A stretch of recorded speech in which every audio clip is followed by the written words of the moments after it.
Assalamu alaikum warahmatullahi wabarakatuh. उम्मीद छम जे तुई सारी ऐसु बसीत सलामत अल्लाह ताला थाइन तो है ऐसु पानिस हिफ्ज अमानस में आज में एक खास आइटम्स अनबॉक्सिंग करें तो बह कर तो ये चीज शेयर यह बड़ फायदेमंद तो आरामदेह चीज लेडीजन खतर अमिक खास फायदे बह कर आगे तो तम शेयर यह वीडियो बिल्कुल शार्ट मे उम्मीद तुई वो वीडियो आखिरस तान यमिस पसंद यी तो वेच ऑर्डर कर बन कन डिस्क्रिप्शनस मज लिंक दी तथ पे हेकु तुई ऑर्डर करित यह बाजरिक निश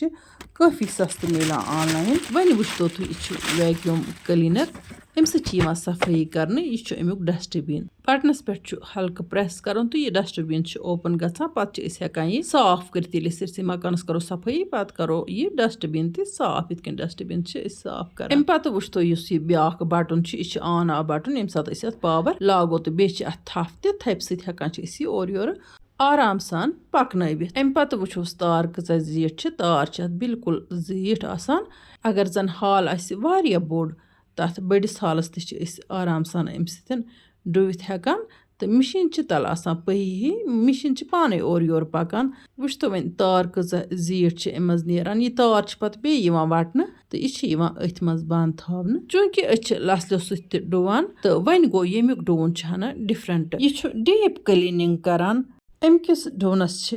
दह नेरान यानी कि अमुक डुवन फलान गो वो वन ये ओपनिंग अत मज पाइप एडजस्ट कर बिल्कुल आराम सान अत बटन हो अत प्रेस कर तो यह जोड़न तो अम पे बिल्कुल आराम सान गसान फिट वो तुम अगर वेो यह पाइप इच जीठ थवन तो हेको पत्थर बिहत अम डुवित यानी कि कंस कमरस दौद कह डुवित हेकान वन गो लेडीज मजबूर घर सफाई कर जरूरी आसान इसलिए हेको अम पत्थर बिहत डुवित वो तो यह ब्रहिम मे अत एडजस्ट कोर यह अमुक अहम पार्ट मशीन अलावा अमे सफाई कर यानी कि बिहत हेको आराम सान अम सफाई कर कमरस दौद आसान जोड़न दौद आसान गोड़न दौद आसान तो या झुकित हेकान कह टेस्ट आसान आराम सान हेको पत्थर बिहत अम डुवित अमे अलावा अत बाकी पार्ट यम अत तम सात लागन ये सात अलमारियन सफाई करान या कोनन वोनन मज कुन जाय गर्द आसान सो गर्द बिल्कुल आराम सान साफ गसान अमे अलावा अम हेकान अंदर किन गाड़ त सफाई कर वन गो गाड़ खतर अलग वैक्यूम क्लीनर त आमुत मे ब्या वैक्यूम क्लीनर त कर बह कुन सात तुम शेयर तो गाड़ तरान अंदर किनत अमे वैक्यूम क्लीनर सफाई यमो चीज़ों अलावा अत ज पाइप ये सात खड़ा डुवन तो तम सात पाइप अत मज एडजस्ट कर तो हेको